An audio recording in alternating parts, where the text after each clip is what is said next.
The only people who don't want to disclose the truth are people with something to hide.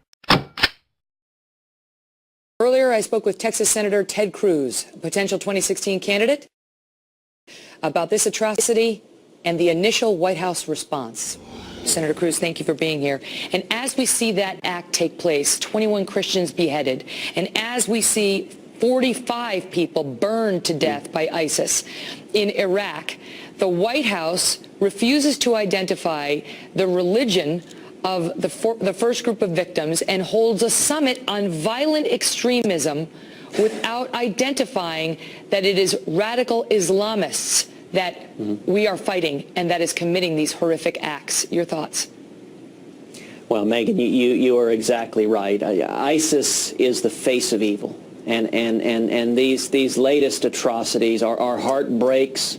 And to see 21 Coptic Christians murdered, beheaded by radical Islamic terrorists, to see 45 people lit on fire, this is horrific, and it is deliberate, and it is targeted. It is targeted at Christians. It is targeted at Jews. It's targeted at Muslims in the region who do not accede to the radical Islamist view. And unfortunately, the president and this administration dogmatically refuses to utter the words radical Islamic terrorism. You cannot defeat an enemy if you refuse to acknowledge what it is.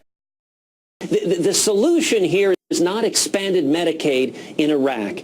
The solution is the full force of U.S. military power to destroy the leaders of ISIS. They have declared war, jihad, on the United States. Jihad is another word the president doesn't say.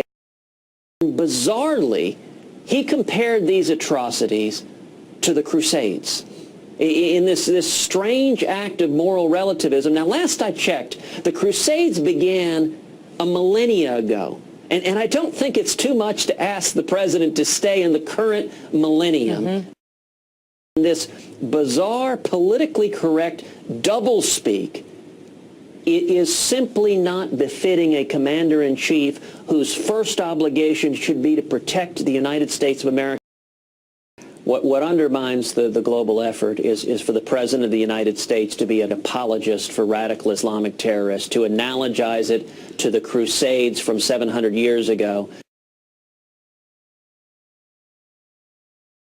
The only people who don't want to disclose the truth are people with something to hide.